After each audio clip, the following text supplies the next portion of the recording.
tomemos asiento, me parece excelente. Para seguir hablando justamente del long COVID y en esta oportunidad, queremos desde el lado kinesiológico, ¿cómo poder ayudar a esas personas que están todavía con esta patología persistente?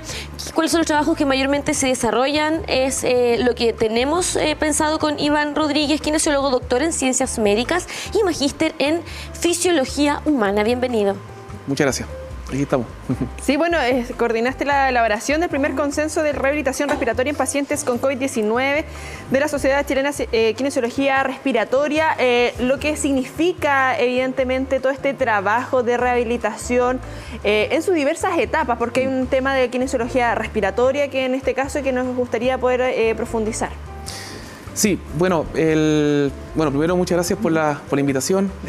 Espero que podamos conversar y discutir sobre este tema que es tan importante y que gracias a la existencia de este síndrome post-COVID, este long COVID, que ha sido descrito con mayor profundidad, yo diría, en los últimos meses, porque, digamos, los primeros estudios son relativamente recientes de este tema.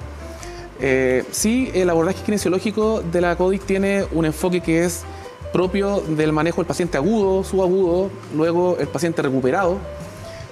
Y ahora ya yo diría en los últimos meses está adquiriendo relevancia el enfrentamiento del long COVID con los problemas que como vi antes de entrar a esta sección del programa, ya muy bien ustedes discutieron, problemas neurológicos, problemas de fatiga crónica, problemas cognitivos, problemas mentales, en fin, y que también son de un resorte de la terapia física muy directo y ahí se requiere de un acompañamiento.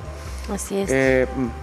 Sí, bueno, para un poco yendo a la pregunta, el documento de consenso que desarrollamos en la Sociedad Chilena de Kinesiología Respiratoria, si bien es un documento que contiene las etapas de la rehabilitación en el contexto del paciente agudo y subagudo de COVID, también hay varios elementos de ahí que se pueden tomar y que son extensibles hacia el long COVID. Por ejemplo, ciertos procedimientos de evaluación, ciertas pruebas de evaluación funcional que incluso podrían ser desarrolladas en la casa, en el domicilio del paciente, y que tomaron mucha importancia en la pandemia justamente por causa del cierre de los centros de atención ambulatoria que obligaron a llevar todas las atenciones al ámbito de la telerehabilitación.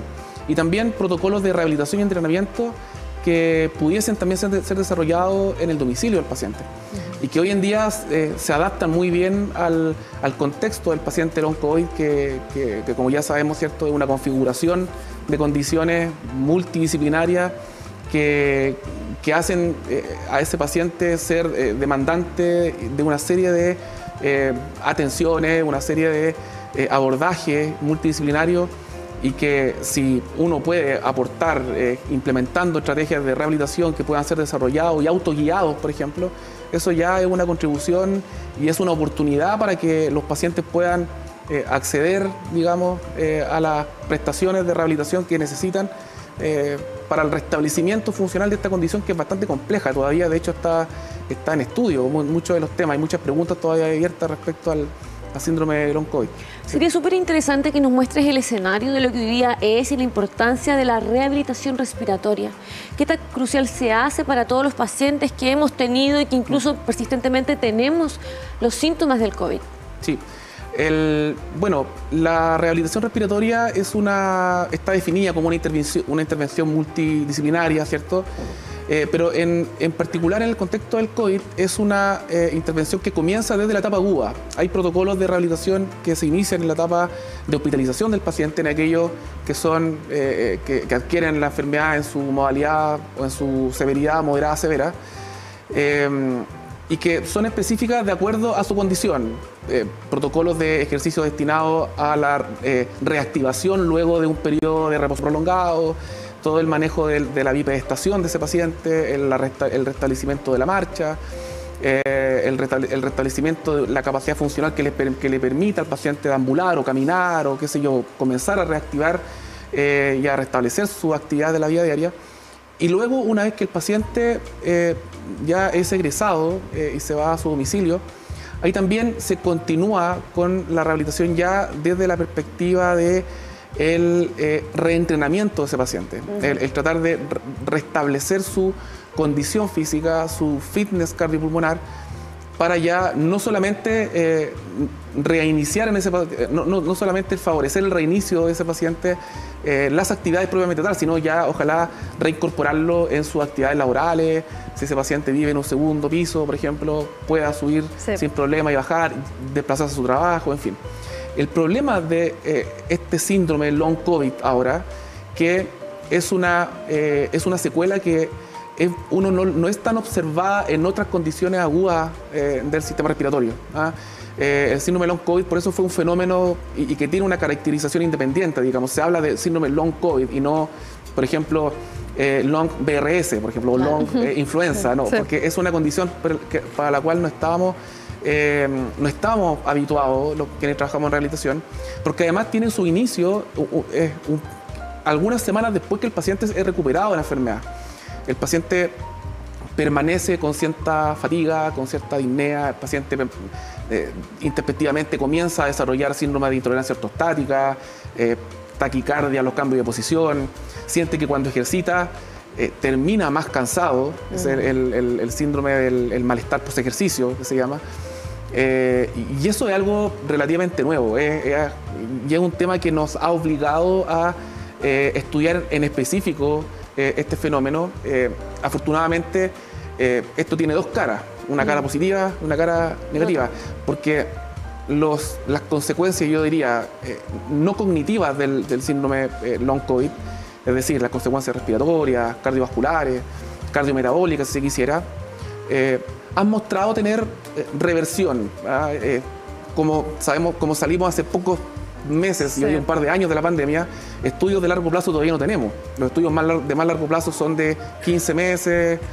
Y disculpe, Iván, y por lo mismo lo que señalaban desde la corporación anteriormente, que muchas personas se sentían solas porque es como, ya, ¿cómo va a ser esto? Si con la influenza a mí no me ha quedado ninguna secuela, tuvo un resfrío, tuvo otro tipo de enfermedad, y lo que significa también cuando nos afecta, bueno, acá hablamos de distintos niveles, que nos pueda afectar las articulaciones, la movilidad, pero cuando nos afecta el tema respiratorio, donde hay actividades que tú señalabas, por ejemplo, personas que viven en edificios, torres de 5 pisos que no hay ascensor y que tienen que subir, que tienen personas jóvenes que tienen a lo mejor menores a su cargo, lo que significa hacer esfuerzo, ese trabajo, y para entregar también una cierta calma y tranquilidad a quienes nos están viendo, porque a medida que acá en la entrevista van diciendo algunos síntomas, yo estoy diciendo, chuta, estoy tachando harto, y que uno va normalizando, ¿no? Es increíble cómo uno va normalizando ciertas cosas. El trabajo, cómo se va realizando, y también esa evolución, porque uno va a empezar a decir, chuta, yo voy a tener esto para toda la vida. No tenemos estudios que nos puedan entregar más datos si es una enfermedad reciente, pero ¿cómo ha sido también esa evolución de algunos pacientes en torno al grado de dificultad también que ha sido, por ejemplo, el tema respiratorio? Lo que se ha visto es que los signos y síntomas del sistema respiratorio, por ejemplo, disnea, de saturación en las etapas iniciales, luego de la recuperación, el paciente se va de alta, en fin, y si dispone de un saturómetro, él va a ver que frente a cambios posicionales, frente a caminar cortos trechos de tiempo o de espacio, hay caída en la saturación de 4 o 5 puntos, que eso no era lo habitual. Claro. Eso afortunadamente se ha visto que con rehabilitación, con entrenamiento, con un protocolo relativamente guiado de ejercicio aeróbico o de intensidad moderada, con las pausas que corresponden, con los periodos de reposo que deben resguardarse para asegurar una recuperación post ejercicio, se ha mostrado que eso al cabo de 3, 4 o 5 meses debería restablecerse esa función. Lo que ha mostrado ser mucho más, digamos, persistente en el tiempo son las consecuencias neurocognitivas, ¿ya? Los problemas de memoria, incluso los trastornos del sueño asociados al long COVID han mostrado ser un poco más persistentes en el tiempo. De hecho, justamente a propósito de mi participación en este espacio, ayer estuve revisando algo de las últimas publicaciones. Incluso hay algunos autores que plantean que por ahora todavía se mantienen como secuelas crónicas, digamos, los problemas con neurocognitivos. O sea, se piensa que ya en estudios en donde se ha seguido a los pacientes en más de 18 meses, todavía permanecen esas secuelas neurocognitivas. Por tanto, ahí por eso digo que hay como dos caras de esto. Hay una dimensión que tiene un pronóstico positivo y que va a ir orientado hacia la recuperación, y hay otro que todavía está en estudio. Obviamente llevamos muy poco tiempo post pandemia como para hacer un juicio respecto a que esto se va a transformar en una enfermedad crónica, neurocognitiva o neurodegenerativa, si uno quisiera. Yo creo que es prematuro para eso, pero sí, yo creo que es una alerta para tomarse el tema en serio. Claro. Yo estoy muy de acuerdo con lo que se mencionó antes de esta entrevista respecto a tomar conciencia de la existencia de este fenómeno. Este fenómeno existe, no es una sugestión, no es una exageración de los síntomas de post-COVID, y hay que tomarlo en serio. Requiere de monitorización especial, requiere un estudio especial, un abordaje multidisciplinario para hacer un adecuado seguimiento y obviamente intervenciones que vayan destinadas a la recuperación de los pacientes. Sí. Iván, hoy día queremos hablar justamente sobre rehabilitación pulmonar. Uno de los más afectados probablemente es la capacidad de los pulmones. Sí. Y por lo mismo, comentarle a la gente que hoy está probablemente con estos síntomas extendidos, ¿cómo poder hacer para en casa quizás trabajar todo nuestro funcionamiento pulmonar? ¿Qué es lo que debemos? ¿Qué es lo que probablemente deberíamos dejar de hacer para justamente ayudar a que todo este trabajo se siga desarrollando de buena manera, a pesar de algunos síntomas que siguen en el tiempo? Uno podría decir tres cosas como bien concretas frente a eso. Lo primero es un poco a lo que tú mencionabas, qué hábitos deberían dejarse. Lo primero es, si la persona hablamos del cigarrillo. fumaba y hablamos de eso, es algo que debería dejar. Oye, sí, ¿sabes qué? No, disculpa, que una social solamente su putin. Lo he dejado inconscientemente porque, claro, pues, afecta. Es que insisto, con esta conversación como que estoy teniendo flashback. Oye, es increíble cómo inconscientemente va pasando cosas que uno normaliza al final. Sí, bueno, el solo cese del cigarro de por sí va a generar un efecto positivo orientado hacia el restablecimiento funcional. Por otro lado, hay ejercicios respiratorios que se podrían hacer, que por un lado irían destinados a mantener la vía aérea permeable, porque obviamente el sistema respiratorio queda con un cierto grado de inflamación de base. Por ejemplo, queda un cierto grado de aumento de la expectoración de secreciones, queda esta tos que es un poco persistente, insidiosa. Hay ejercicios de restablecimiento de la función de tos. Hay una técnica que se llama expiración con labio fruncido, que es tan fácil como simplemente tomar aire profundo y soplar bien largo. Sí. Eso como tirando un besito. Claro, eso tiene un efecto presurizador de la vía aérea y que de alguna manera mejora la ventilación, y si esto se hace de manera recurrente y se adquiere como hábito cada cierto tiempo hacer estos ejercicios, eso va a ir de a poco ayudando a restablecer la función ventilatoria. También ejercicios ventilatorios propiamente tales, estos ejercicios de suspiro, inspiraciones profundas con movimientos de extremidad superior. Hay herramientas que son de bajo costo que también se pueden adquirir, como estos incentivadores de flujo o incentivadores de volumen, estas pelotitas que se que le hemos visto las que se levantan. Esos ejercicios son, yo creo que digamos, todas las personas que tienen la capacidad para poder aprender esta estrategia, perfectamente ahí tienen ganado mucho tiempo de rehabilitación, porque gran parte de las estrategias de rehabilitación respiratoria son basadas en intervenciones autógenas, que se llaman, intervenciones que el paciente puede realizar y que uno simplemente las educa. Por otro lado, ya la tercera lista, ya dijimos lo que hay que suspender, ejercicio respiratorio, y luego el ejercicio físico general, que es clave. O sea, aquí hay un tema que digamos, el síndrome long COVID tiene este fenómeno que es el de la fatiga crónica y del malestar post-ejercicio, que eso es importante detectar. Cuando una persona realiza ejercicio y siente al cabo de un par de horas después de haber hecho el ejercicio, mucho más fatiga del que sentía antes de empezar, no durante, porque es evidente que uno cuando hace ejercicio se cansa, de hecho, justamente para eso es. Pero si persiste la sensación de fatiga mucho mayor ese nivel de fatiga mucho mayor del que se sentía antes de empezar el ejercicio, luego de haber reposado, de haber descansado, en fin, eso es un signo de alarma, no de alarma, sino que un signo que a mí me debe alertar respecto a la existencia de este malestar post-ejercicio y pudiese ser el primer signo de la fatiga crónica. Si eso está presente como fenómeno, como cuadro sindromático post-COVID. Es importante manejarlo con especialistas, porque ahí el tipo de ejercicio tiene que ser muy bien dosificado, de manera de no desencadenar este fenómeno, de manera que el tipo de ejercicio y la intensidad de ejercicio que yo haga no desencadene este fenómeno. Claro. Y para eso hay que dosificarlo muy bien, tendrá que ser un ejercicio de moderada a baja intensidad, con pausas para que no se excedan los umbrales, digamos, de recuperación del paciente. Y eso es muy importante detectarlo. Eso es lo que se llama el malestar post-ejercicio, este síndrome de fatiga crónica.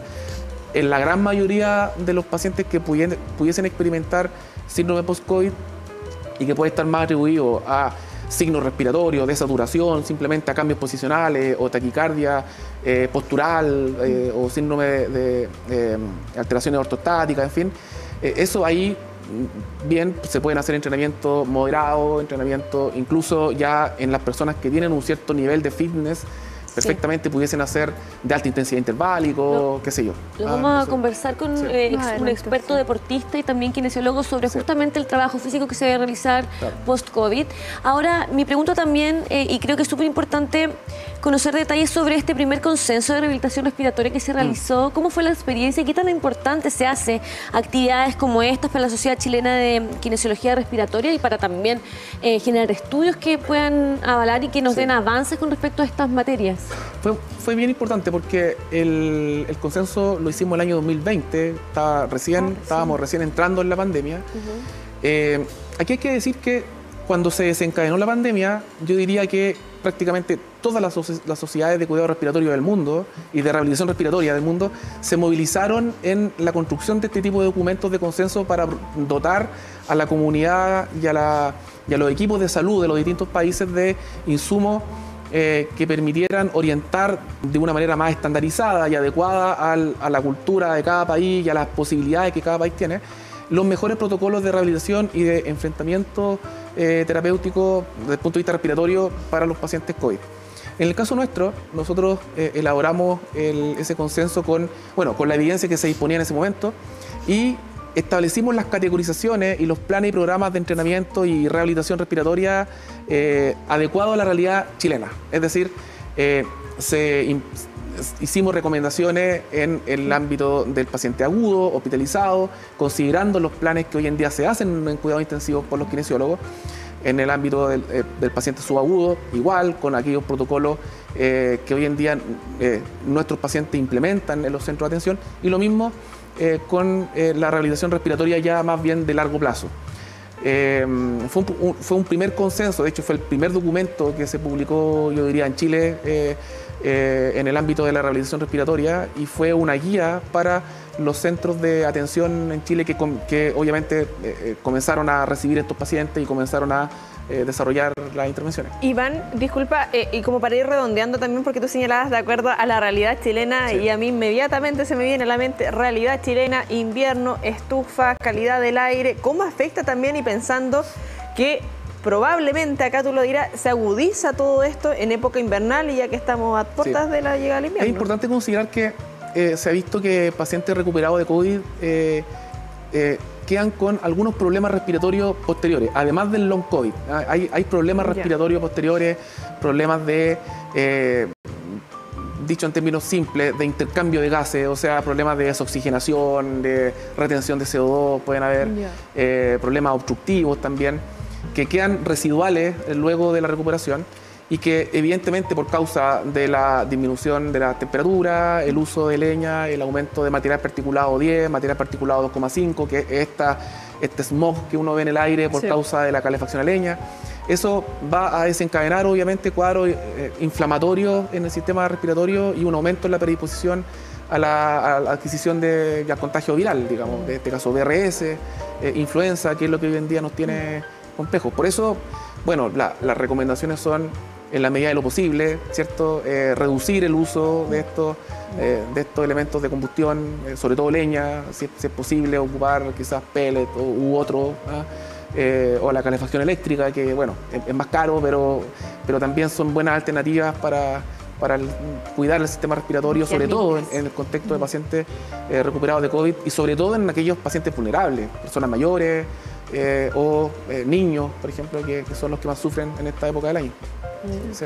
Iván, agradecidos de poder tenerte aquí en vivo y en directo para nuestro programa, donde queremos obviamente destacar la labor de kinesiólogos y de kinesiólogas y de tantas personas que trabajan en el área de la salud directamente y que están vinculados todavía, ¿cierto?, con la COVID-19 y todo lo que ha causado y sigue causando en muchas personas. Así que muchísimas gracias por esta conversación con nosotros. Muchas gracias. Éxito en todo.